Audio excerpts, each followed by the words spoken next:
Hey, I'm singer-songwriter, producer Nick DiMatteo, and welcome to Music Is Not a Genre's PODFAST. This is PODFAST number 37, quick takes from the Continuum number 8, navigating the BLANDSCAPE. Thank you as always for watching and listening. Listeners, go to youtube.com/@musicisnotagenre. Get a video for every episode of this podcast. Watchers, go to nickdimatteo.com/musicisnotagenre if you would rather just listen. And everyone, go to patreon.com/musicisnotagenre to support this podcast, my band Rec, and everything I do. And as always, like, share, subscribe, rate, review, and please tell someone, anyone about this podcast. Word of mouth does it for us indie creators. It's the best thing in the world. Speaking of my band Rec, if you go to youtube.com/@recbandnyc, you can see 14, really 15, but I'll explain that, new videos for Rec's epic album, KITE to Camden. I did a video for every single one of the 14 songs on that album, and the 15th video is the entire album. It's like a video album, basically, and it is what it is. So please, youtube.com/@recbandnyc. And that's it for, the spiel. Let's get right back into the topic. And the topic, again, is PODFAST number 37, quick takes from the Continuum number 8, navigating the BLANDSCAPE. So, as always, I explain the title, the subtitle. If you don't know this show, I do these smaller episodes called a PODFAST, where for some reason I've decided to stand for each one of them, and this is the 37th one, right? But they do tend to be shorter than the regular episode. Also, I do series within that called Quick Takes from the Continuum, and that is me giving reviews of albums, usually. Those every now and then it could be something else, but it's almost always just the albums that I've been listening to. And this is the 8th one that I've done of that, or that I am doing. And navigating the BLANDSCAPE is this. So there's been a recent spate of releases that, to me, seem to have a very limited range in dynamics and tempo and expression and melody, as if the producers and possibly the artists were hopefully deliberately trying to create one mood for the whole album.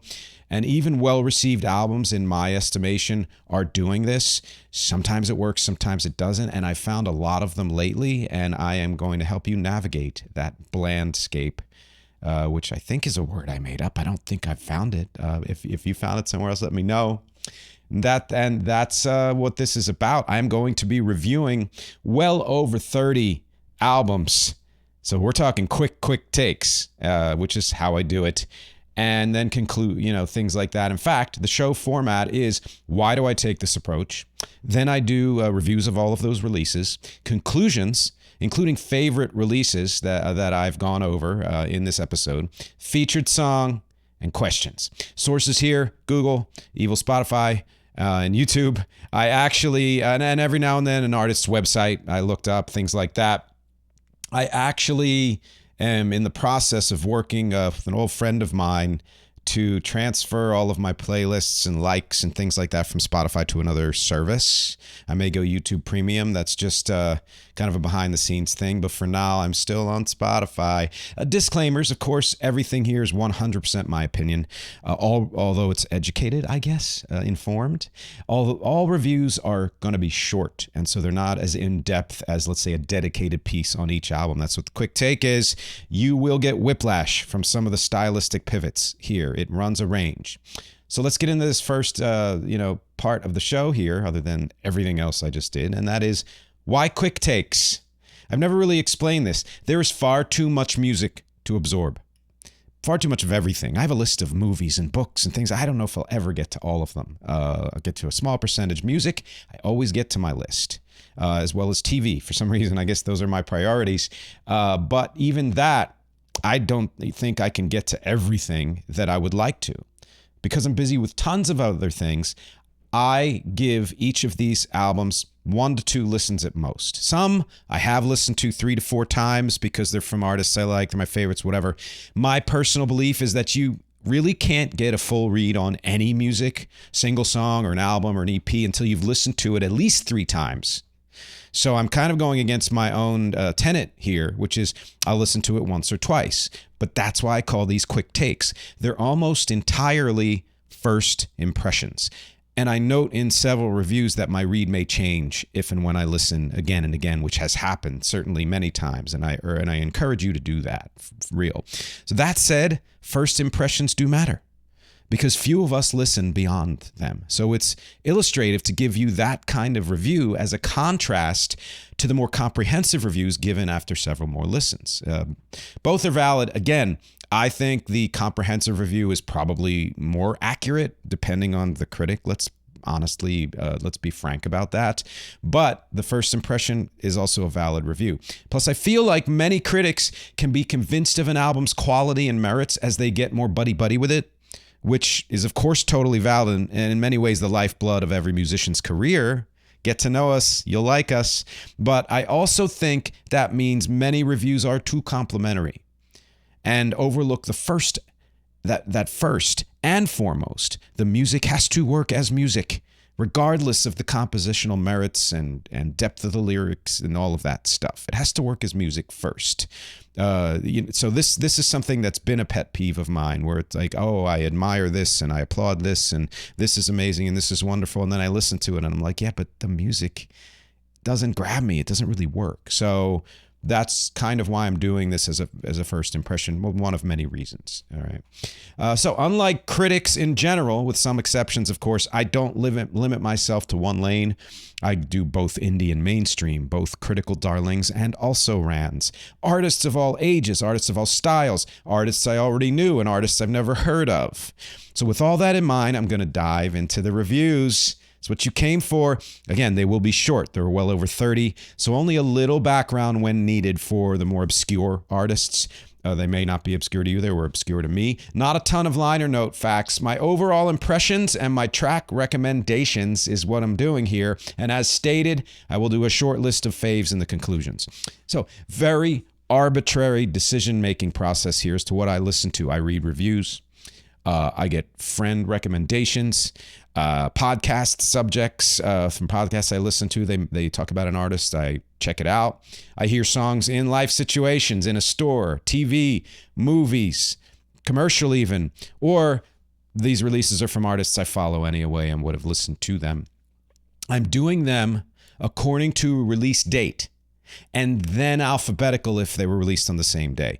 Most are from 2026, with the first handful being ones I discovered late, and they're from 2024, 2025. There's just a few of those. Almost all of them are from 2026, and almost all of them are full albums. There are a couple of EPs in there, and you'll see why. So let's do it. The albums. You better hold your breath or, sit tight. This is going to be a quickie.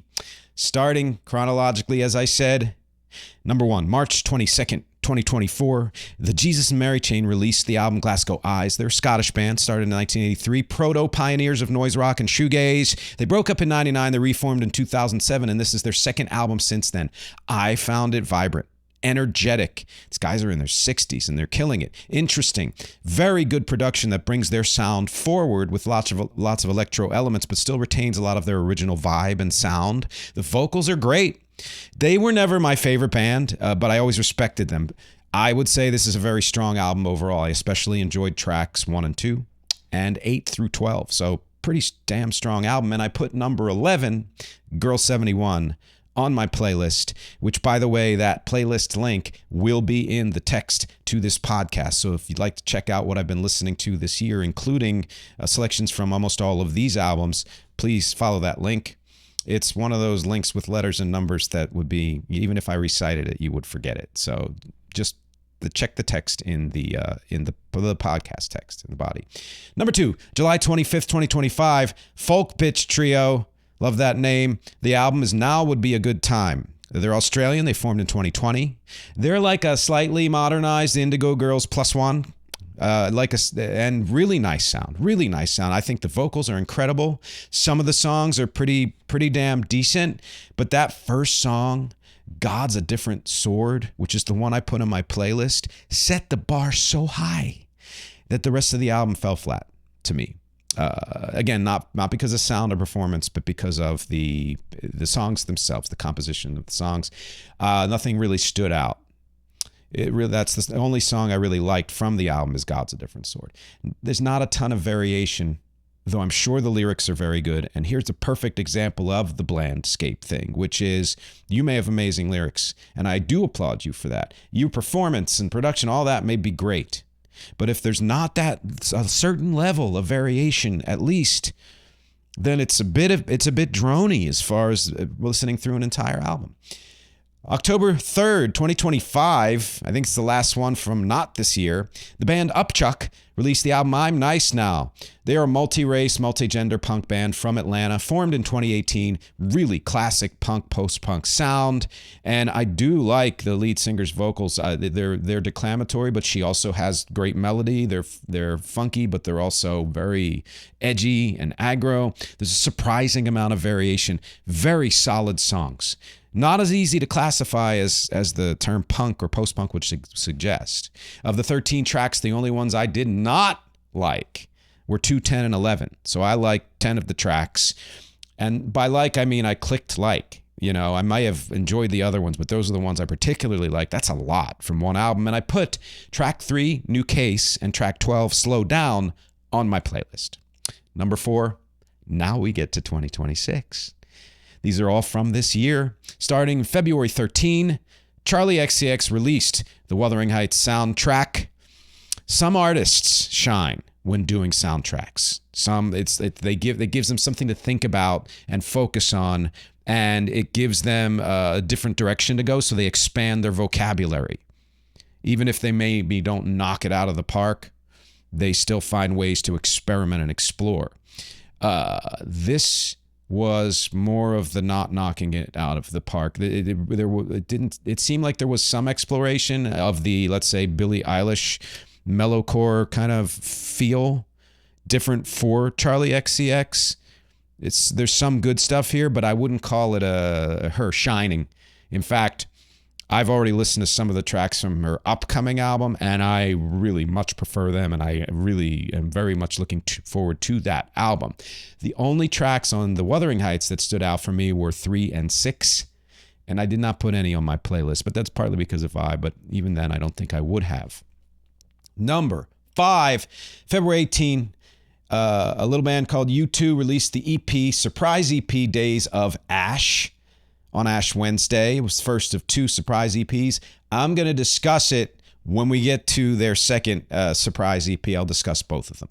I'm just noting that was released on February 18th. March 6th, Yebba released the album Gene. She's from Arkansas, been working since 2016. She does a mix of R&B, soul, pop, jazz, hip-hop, and glitch, and an incredible sound. It's one of those things where if she had done the entire album the way the first 3 songs were, and not to say they're very good songs, but if the whole album was like that, I would have been like, BLANDSCAPE again. But instead, this ended up being just an absolutely incredible album. There's so much variety, and yet it's still so cohesive. It is folksy. It is soulful. It is edgy. It is glitchy. Its second half is a slower ride than the first half, which I didn't love. I thought it could have picked up at some point, but otherwise it is such a great album. Some albums you feel like you could choose way too many songs for the playlist, and this is one of those. Of the 14 tracks that I favorited, which is 1, 3, 5 through 9, 11, and 14. That's a lot. I put number 1, Forgiveness, and number 5, Earth, Wind, and California, track 6, Aggressive, and track 7, of course, on my playlist. And they are also different from each other. Check out that playlist, or check out Yebba's album. Also on March 6th, the 7th album here, Harry Styles released Kiss All the Time, Disco Occasionally. I was really, really anticipating this album because I loved pretty much his previous 3 albums across the board. I get that he is exploring club music here, and I applaud him for going in different directions and exploring different things. That's how you expand as an artist. But I don't know why it needed to be a BLANDSCAPE album, unfortunately. It's very same. Is it because people think, oh, it's dance, it needs to have that same kind of cool, slightly removed vibe that still gets you dancing? I don't know. He has the ability to be super dynamic and to explore the range. We know he does, but he's stuck kind of to the mid lane. And made it very programmatic. I'm sure by design. I don't think it was an accident. It's the kind of album you could put on in the background and enjoy its sound, though very few of the songs would grab your attention. Then again, you listen more and more, maybe some of them would. The sound did capture me enough that I liked all but 2 of the tracks. I liked all the tracks except for track 2 and track 8. And I put number 3, Ready, Steady, Go, and number 7, Season 2, Weight Loss, on my playlist. And I will say the quirkiness of his lyrics is a definite plus. Number 8, March 13, Laven Cali released LK99. He's a singer-songwriter, producer of kind of neo-soul, more or less, but not, it's neo-soul kind of mixed with a little bit of an 80s feel. He's been around since at least 2016. He's worked with people like Beyonce, among many others. Brand new heavies. It sounds like to me, if you mix the brand new heavies, Sade, and neo-soul. Again, and a pinch of 80s. It is so great. This is such a good album. It is easy to listen to all the way through. You can tell he understands composition and production in ways a lot of the artists on this list don't. Some great songs, and some songs that indicate his next album is going to be even better. Like he's still working through how to flesh out all these ideas. This is a late addition to this list that I am so glad I listened to. I favorited all 11 songs. And I put number 3, Are You Still, and track 10, Raining Sun, on my playlist. But I could have added another 5 easily, and I may add more. Who knows? On the 9th album, March 20, BTS released Arirang, their comeback album. Never having listened to an entire BTS album prior to this, I'm not sure how this compares to the others. I will say that it sounds like they're trying to make a super cool comeback, and generally they make it work. If at times it seems to be pushing a little. Overreaching. A lot of the production is really good. I think their production in general tends to be very solid, but it seems to be restrained in a way that says we want to be very careful what we do here. But I did like quite a few of the songs. They do grow on you. Of the 14 tunes, I especially enjoyed tracks 1, 2, 7, and 10 through 14. So that I believe that the album ends it starts pretty strong, but it ends even stronger. I put number 7, The Big Single Swim, on my playlist. 10th album, March 27th, Courtney Barnett released Creature of Habit. She's another Aussie, working since 2009. Kind of does indie slacker rock with tinges of alt country and alt folk.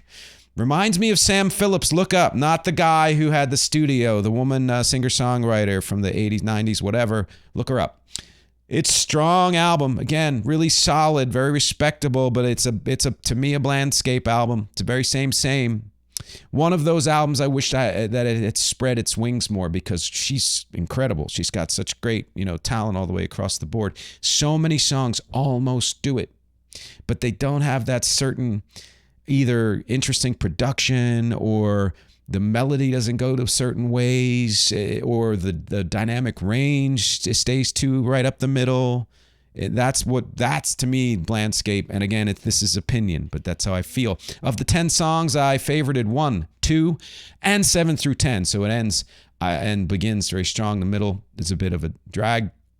I put song number 8, Same, on my playlist. Number 11, March 27th, a little guy named Flea released his debut solo album, Honora. All jazz, all awesome. I think this one is far more fully realized and sticky than what Andre 3000 did when he did his jazz album. But I tend to like things with more of a groove, and these songs have that. I feel like Andre's intention was to be more of an ambient kind of like meditational music, so this may not be a fair comparison. This album features Tom York and Nick Cave on a couple of tracks. It manages to be both subtle and dynamic, and the jazz, flute, and horns really work. And of course, Flea's bass playing. I especially like tracks 2, 3, 4, 6, and 7. I didn't put any on my playlist, but that's only because the vibe of my playlist is more of a party vibe, and these are more of a mellow thing. And as a matter of fact, my wife and I just agreed we'd put this album on any day of the week and listen to the whole thing over and over. Also on March 27th, the 12th album here, Ray, released This Music May Contain Hope, period. British sensation, going since 2014, having her day in the sun, many people say. She does R&B, pop, jazz, dance, soul, and to me, very musical theater-y. It is laden with meaning, and that is not a bad thing. It is ambitious. That is also a wonderful thing. It has a lot of range, dynamic range of all kinds, and I admire that too. But I don't know why, for some reason, it felt... I mean, it's going to sound weird, cold to me. It felt removed. It was as though the overt musical theater-y production actually was more off-putting than bringing you in, though I do appreciate how many styles she throws in. You'd think it would be a favorite of mine, but very few of the songs really stood out to me. That said, of the 17, and maybe I'm contradicting myself, I put a like to 4, 5, 8, 10, 12, 13, 15, and 16, and put number 12, Skin and Bones, and of course, number 13, the big single, Where's My Husband, on my playlist. Also, March 27th, 13th album, Robyn released Sexistential.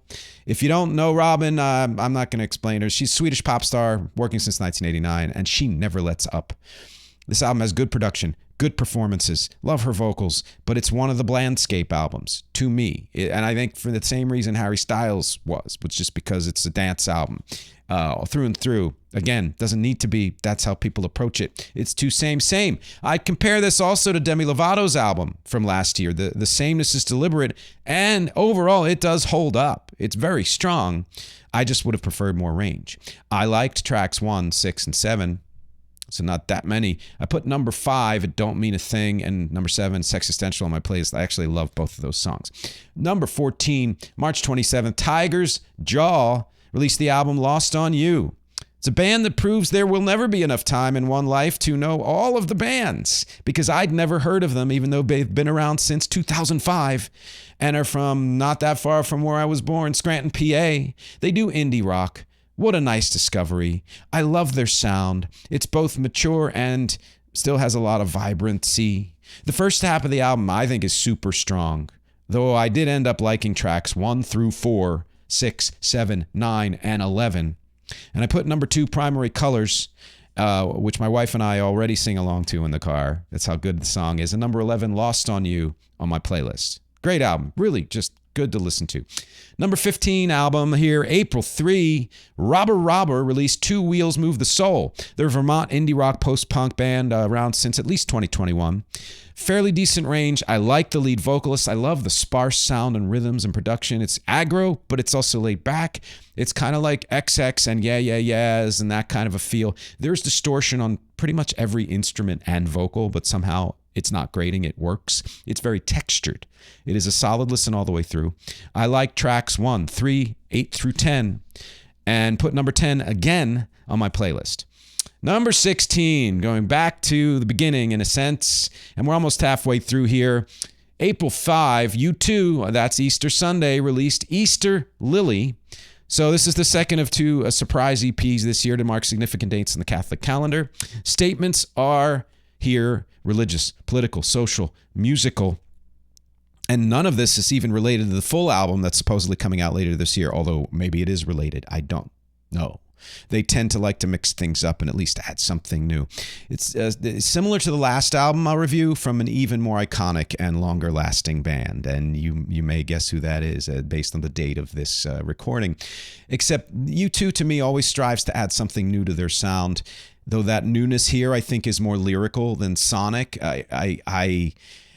I'm hard on U2. I tend to like everything they do, but I tend to also be somewhat disappointed when it seems like they are kind of just sticking to their guns a little too much. But because I can't help myself, I liked all 6 songs on both EPs. So 12 songs. These songs will not convert the haters or win any new fans, but they're solid entries into the catalog. I would say Days of Ashes the stronger of the 2 because the songs stick to you more. And 4 Days of Ash, I put Song of the Future, Yours Eternally, which features Ed Sheeran in a role I actually like, and American Obituary on my playlist. And for Easter Lily, I put Scars and Resurrection Song on my playlist, though I really have to say again, Days of Ash to me just seemed stronger. 17th album, April 10, my new band Believe released an album of that name, a British art rock band who started last year, formed by Cameron Picton after Black Midi's 2024 hiatus. This is like folk prog, kind of a mix of chamber prog a la early Floyd and Yes's mix of folk and classical with some jazz. It's not as funky as Yes was, but very much that mix. Reminds me a bit of Bright Eyes, though more progressive. Overall, I liked how different it sounds from everything else on this list, and from most other things in general. It's unafraid to be idiosyncratic and weird, and it generally works. And for some reason, the musical theateriness of this one bothered me less than Ray's album, and I think it's because it was more intimate, but not intimate in a way that was, let's say, leaning on the intimacy as though it meant it was more meaningful, which you know I'm not a fan of. It mixed it up. Of the 8 tracks, I liked 2, 4, 6, 7, and 8, but none of them quite fit my playlist. April 14, 18th album here. They Might Be Giants released The World Is Too Dig. Longtime listeners will know I've been into this band since their very first album in the mid-'80s, which I still have on cassette. And even though I lost touch a bit in the late 2000s and early 2010s, I'm now back to anticipating every release. This one, stronger than the recent releases they've done. I think they're back to form, I would even say. There's more energy with the usual great writing and range. They're serious, but they're also funny. Like the mix works. Of the 18 tracks, many of which are short, as they've been throwing short tracks on their albums for 30 plus years, I put a like to 14 of those tracks, all but number 1, 4, 6, and 8. And I put number 2, Wu-Tang, and number 14, What You Get, on my playlist, but I could have added another several, and I have to say Wu-Tang is an amazing power pop song. You got to listen to it. Number 19, April 24, Foo Fighters released Your Favorite Toy. Another band I've followed since the beginning, though they never disappoint to me, but they do tend to toss out an album every now and then that, despite its true to formness and uber energy and confidence, somehow doesn't quite live up to other things.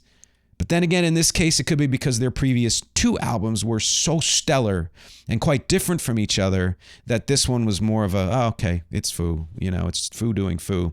This is leaning much more classic Foo. It is super solid, very energetic. It's more straightforward than those previous 2 albums, very concise. Oddly, both very classic Foo and not as memorable as their more recent forays into new sounds. That said, I liked 9 of the 10 tracks. Because they do know how to write a freaking hook and write a song. And I put number 1, Caught in the Echo, and number 4, Your Favorite Toy, on my playlist. Number 20, April 24th, Ringo released Long, Long Road. He's a drummer from a band, Ringo. I don't remember what the band was.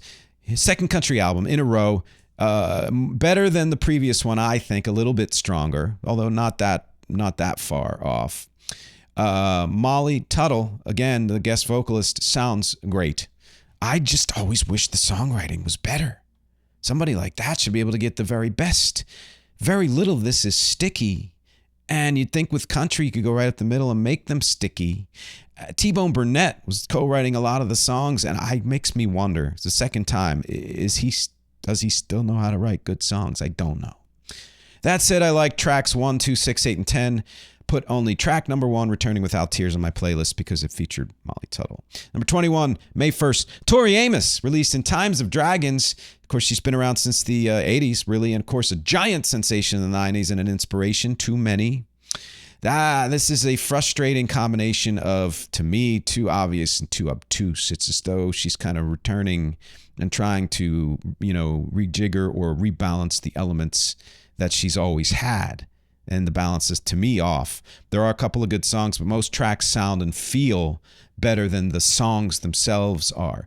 Although working with her daughter, which is a theme throughout this thing, there's a lot of children, of famous people, must have been a treat and maybe even a revelation. I hope to get to work with my son at some point in the future.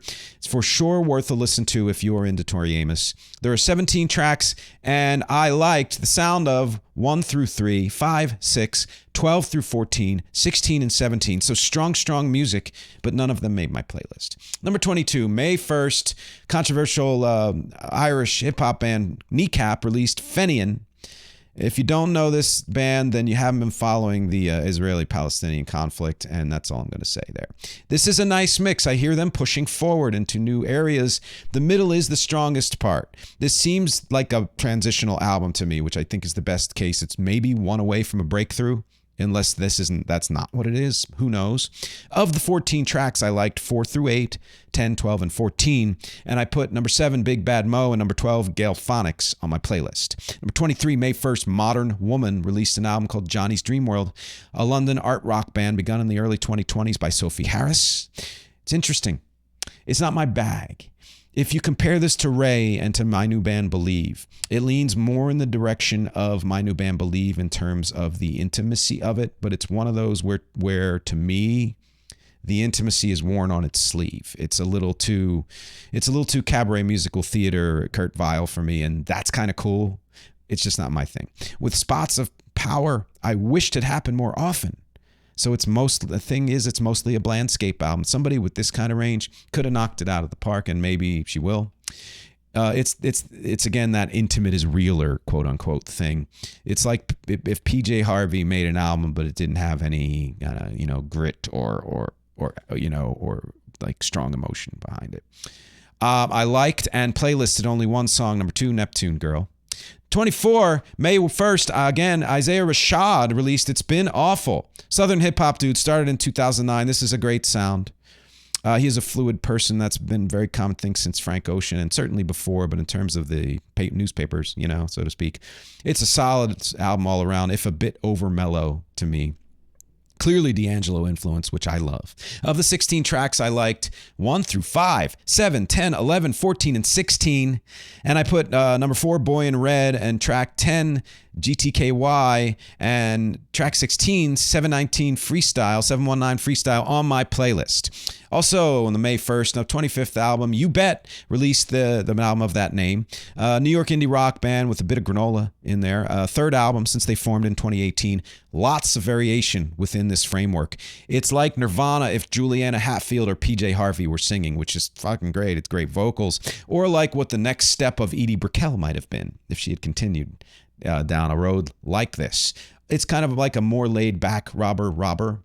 It loses a little steam toward the end, I think, but overall very refreshing among this mix of albums. I liked tracks 1, 3, 4, and 5, and put number 5's Receive on my playlist.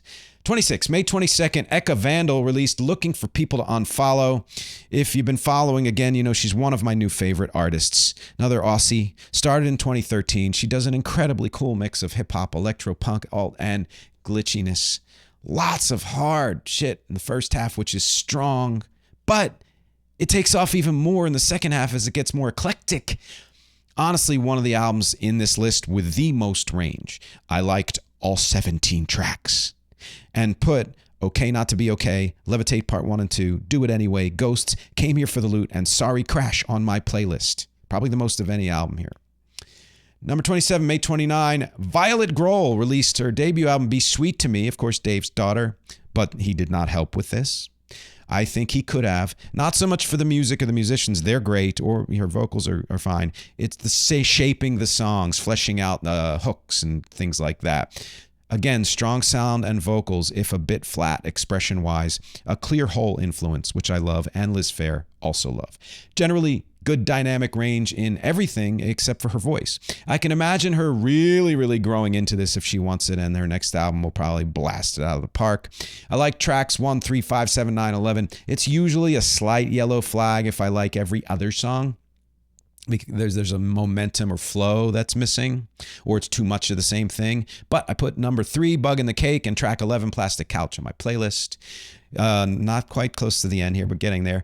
Number 28, May 29th, Ice Age released For Love of Grace and the Hereafter. They're a Danish punk noise rock band, started in 2008. Kind of laid back, strokesy, and so close to being really, really, really, really good because the musicianship is great. The lead vocalist is solid, but it gets a bit same. I do love the sound, but I didn't love any of the songs in particular. Some were just so close to being very good. If there was a little bit of editing or just a little bit more punching up of one area or another. Sound-wise, I did like tracks 1 through 4, 7 through 9, and number 11, but none made my playlist. Number 29, on May 29, Paul McCartney released The Boys of Dungeon Lane, very much anticipated. It's been 6 years. I believe he worked with that drummer I mentioned before. In fact, that drummer is on this album, the first time that McCartney and Ringo did a duet together. And that was one of the stronger songs. This is an incredibly solid effort. The lyrics to me are variable. It's one of his, I'm going to get simple for simple's sake, and that should suffice. And there's something a little treacly about it. But at other times, it's very much not that. And the stories he's telling are incredible, but uniformly strong. Up and down, the entire album, well performed, well produced, different from the previous album, more energy. I think his voice sounds better than the last two albums as well. I wish the end of the album had a little bit more pop of energy, but otherwise it's extremely well sequenced. I'm going to get to how this compares to the Stones, the Rolling Stones, who I aforementioned, compared to U2 at the end of this list. Similar to U2, in fact, I'm a bit of a sucker, and this and so I liked every single song on this album. But this album does bear repeated listening. It needs repeated listening. There's nothing here that's like, oh, amazing single, even though some of them have been released as singles. And yet the album itself is incredible. I put Home to Us, which is the Ringo duet, Ripples in a Pond, Mountaintop, Come Inside on my playlist. Though I have to say, As You Lie There, the opening track is absolutely killer. There's a lot of his 70s sound is in this album, which is not something he's revisited much. Number 30, June 5, Of Montreal released Aethermead, one of the OG Elephant Six artists. It's the project of Kevin Barnes since 1996 and his 20th album, or their 20th album. I once binged all of the others and enjoyed it. Indie rock, art, prog, and electro pop. Nice mix of mellifluous and dissonant, as always. But to me, it's more backward looking and forward. There's lots of mellowness. Great lyrics, although none of the songs really stand out. This is more, I think, exploratory in terms of emotions, let's say. His releases tend to either run a hell of a range or sink into one mode. This is the BLANDSCAPE to me, unfortunately. Although I did appreciate tracks 1, 2, 3, 5, 8, 11, and 13, none made my playlist. Getting close to the end here. Number 31, June 12, Olivia Rodrigo released You Seem Pretty Sad for a Girl So in Love. I don't need to introduce her, do I? If you don't know her, pause and look it up. Someone else I'll probably follow for as long as she does interesting things, which has so far been the whole time she's been around. Good production, striving to invoke early 80s Cure and also 90s music kind of mixed together, and other period type sounds in parts. Nice mix, nice dynamic range, not as punchy as I thought it was going to be. Songs are often so close to great, with some of them actually being great. Robert Smith from The Cure collaborated on one of the songs, and it's great. And this isn't the last time we're going to hear Robert Smith's name in this on this PODFAST. I liked all 13 tracks. Wow. Except for, that's not true, 3, 7, and 11. So 10 of the tracks. And I put The Cure, which is not the Robert Smith song, What's Wrong With Me, that is the Robert Smith song, and Expectations on my playlist. Pretty strong. Number 32, June 19, Tierra Whack released Whack's Museum. I always look forward to her avant hip-hop. And as always, everything she does is solid, including this album. She's one of those artists defying the BLANDSCAPE trend. Nice mix of weird, experimental, and hooky straightforward. The range is there all across the board. Starts and the start and end are strong to me, but it really picks up in the middle of tracks 4 through 7. So I guess the whole damn thing. I liked 10 of the 12. Tracks 8 and 9, to me. But I put tracks 4 through 6, Totem, Gada, and Siren on my playlist. I may add more.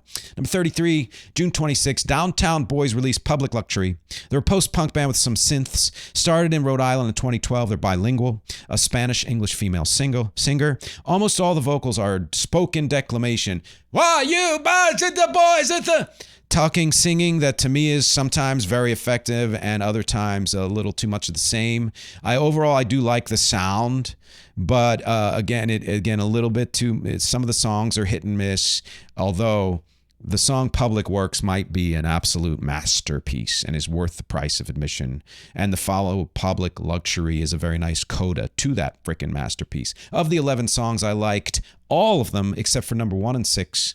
And I listened to it again. I'm like, 1's pretty good too. And I put Yellow Sun, Mi Concha, and Public Luxury on my playlist. 2 more to go. Number 34, July 3rd, Madonna released the album Confessions 2, much anticipated again. One of the ones I waited for before doing this episode. I had planned to do this episode a few weeks ago, and then when I saw that both Madonna and the Stones were releasing albums, I'm like, I think I need to wait for them because they're pretty big. This album is really good because it doesn't try too hard. It's not throwing in a bunch of collabs that it doesn't need. There are collabs, but she's not relying on those. She is telling a story about her early time in the East Village, Lower East Side, and NYC, and is honest through and through. It stays kind of in the dance floor wheelhouse. It's strong. Again, the middle really works to me. The middle is the strongest part. I do wish, like with Harry Styles, it got out of the cool zone more and went bigger. And she doesn't really use the high range of her voice much, if at all. But that's not this album. She was doing something specific with this, and I would trust her even more than I would trust Harry Styles.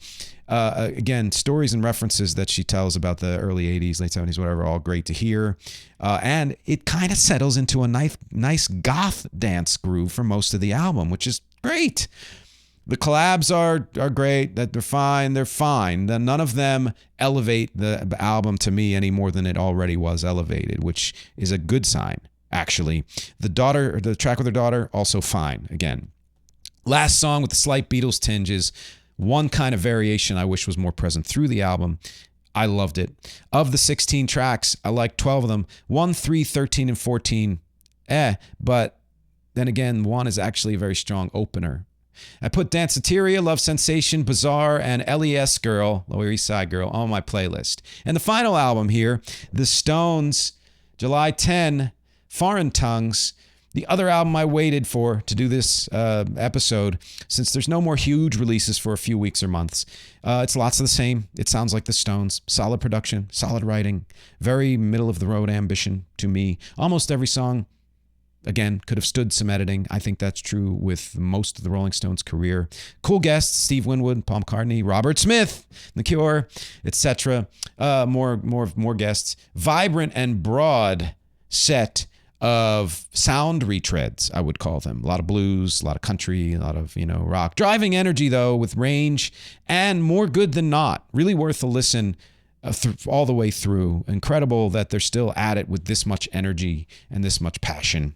I liked tracks 2, 4, 7, 8, 10, 11, and 14, and I put track 7, Never Want to Lose You, which is the Robert Smith song, on my playlist. Again, I'm going to compare this to McCartney since everybody's going to do it anyway. While it's possible the Stones songs more immediately jump out at you as songs and somewhat sticky, and the lyrics I think might actually be overall a little better on this album, I don't think there's as much staying power here. Whereas the McCartney songs, they mostly don't jump out at you, and not all of them are that sticky. But it feels like there will be more staying power. There's some level of depth in the Stones. To me, here is very much lyrical more than anything. Whereas with McCartney, it's the music is I think far more depthful. But of course, I've always been less a fan of the Stones, despite appreciating them now more than I used to. That's it for these albums. Let's get to conclusions. 3 notable things about all of these albums. 1, all of them have quality and integrity, no matter what I said. Number 2, that's noteworthy because so much music doesn't reach that bar. And number 3, so what? To clarify what I said at the top, this is not about whether or not the music is well conceived, well executed, well produced. I contend that all of that can be said about all of these albums. It is about what works, both as songs and as albums, and that's the so what. I've heard music fully famous and fully unknown that's incredibly well done and just super ineffective, or at least less effective than they could have been, or at times even ineffectual, meaning lack of power or competence, efforts weak or inadequate, though that's usually from the efforts of the producer and not the musicians. That's my thought. And in the case of these albums, I'd argue that all are good, but many of them are either ineffective or ineffectual or both. They fall flat because they were too boxed in, too programmatic. That BLANDSCAPE trend is one I mentioned in my Producers of the 2010s episode, and in a completely separate episode a few years ago. I thought it had run its recent course, but now it's back, and it's in a battle with the opposite trend that seems to have receded a little, but is still there with people like Tierra Whack and even Ray. That is albums that go all over the place. These albums are either very same in dynamic range, tempo, style, and sound, and melody, BLANDSCAPE, or they're very wide-ranging and varied in all of those ways. While some of the albums not on my upcoming favorites list did have a wide range of expression and at times even production, like Ray, all of the albums on my favorites list have that wide range and every other element. They're more of a complete artistic statement. Or, contrastingly, the sameness of the album was so strong and mesmerizing that it didn't matter that some range was missing. When the sameness works, it works, which is hard because it takes freaking genius. And then you start to hear variations you didn't hear at first. It's got depth. So here it goes. My faves. I can't rank these since they're so diverse, so I'm going to name them in release order, chronologically. They're the albums I thought were the strongest all the way through. And to be honest, they're slightly more than half of the list here, which means it's a very strong crop and turning out to be a very strong year for music. Number 1. Upchuck, I'm Nice Now. Number 2, U2, Days of Ash. Number 3, Yebba, Gene. Number 4, Laven Kali, LK99. Number 5, Flea, Honora. Number 6, Tiger's Jaw, Lost on You. Number 7, Robber, Two Wheels Move the Soul. Number 8, My New Band Believe. Number 9, They Might Be Giants, The World Is to Dig. Number 10, Isaiah Rashad, It's Been Awful. Number 11, You Bet. Number 12, Eka Vandal, Looking for People to Unfollow. Number 13, McCartney, The Boys of Dungeon Lane. Number 14, Olivia Rodrigo, You Seem Pretty Sad for a Girl So in Love. Number 15, Tierra Whack, Wax Museum. Number 16, Downtown Boys, Public Luxury. Number 17, Madonna, Confessions 2. And number 18, reluctantly, Stones, Foreign Tongues, because you got to listen. I got to recommend it. I urge you to start with those, but then I urge you to listen to everything on this list because your opinions will not be my opinions. And I might have left off something that you are prone to love. That's it. And you can bet I'll do another one of these quick takes in season 9, unless my own music production schedule takes my focus and time. We'll see. Speaking of my own music, the featured song. I'm picking one that has a stylistic range within itself and is part of an album, Kite to Camden, that itself has an incredibly crazy range. This song killed at my live show, which, by the way, there's going to be another one in late October, right here in Astoria, Queens. This is one of my several hip hop songs, and it's called All Caps. I have shared it before. I pulled together and shaped the lyrics from 5 pages of lyrics. It's probably the most honest and confessional of any song I've ever written. It's a complete picture of what I believe, feel, and think, and it's funky as hell.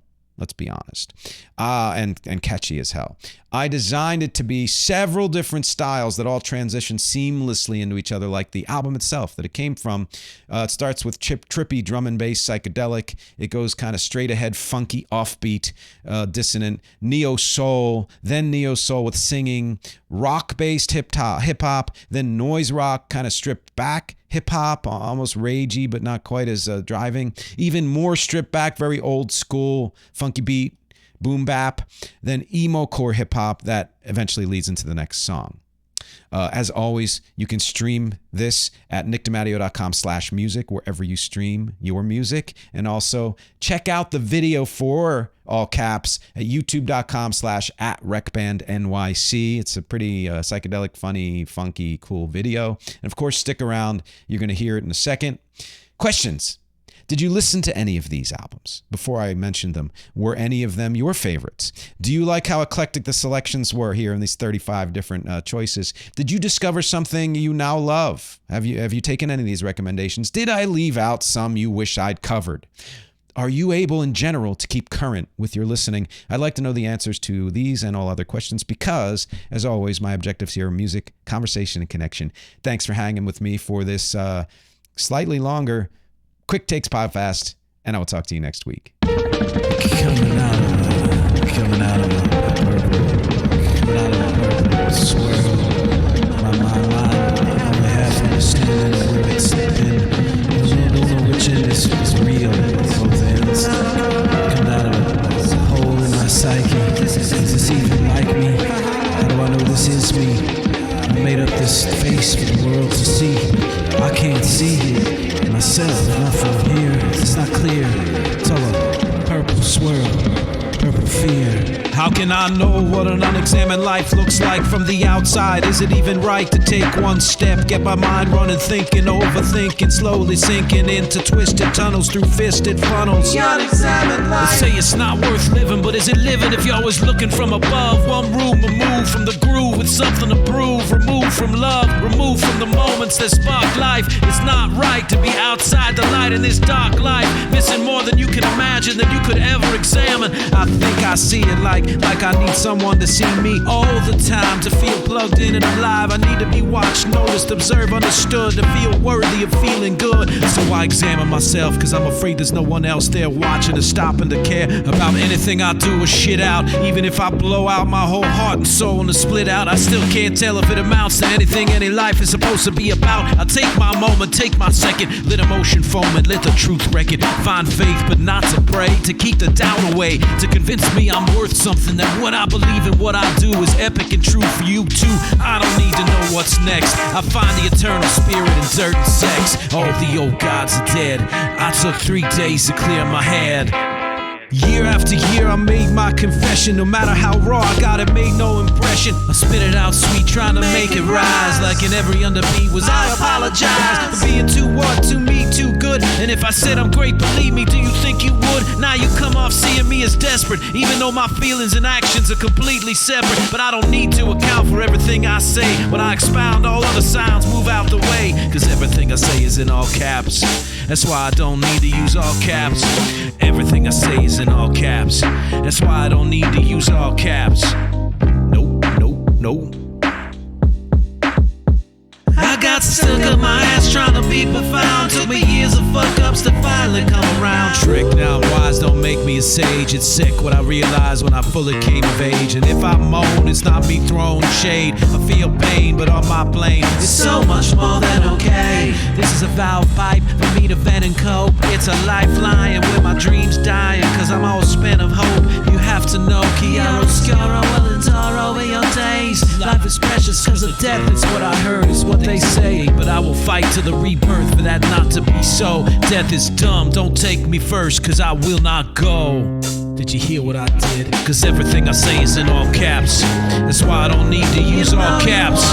Everything I say is in all caps. That's why I don't need to use all caps. I wanna be sure, I wanna trust and verify, but I'm agnostic, gotta see it, but my third eye's blind. Got no faith, no more, no nirvana. I hate to not believe, but how badly do I wanna turn that train around? Reframe the sound so I'm on it, traveling over ground and not under the train rolling over me. But I just can't believe, I just can't believe that I just can't believe all the old gods are dead. I took 3 days to clear my head. I took 3 days to clear my head. I took 3 days to clear my head. I took 3 days. Sometimes I have to remind myself to ask about other people. It's like my mind is a church and I can't sit past the steeple. I'm self-obsessed, drowning in my own beats. To say he's seething with contempt for everyone he meets, like a geezer at the checkout counter of a Sheetz, dispossessed of empathy, put in the jerky and jerk beef.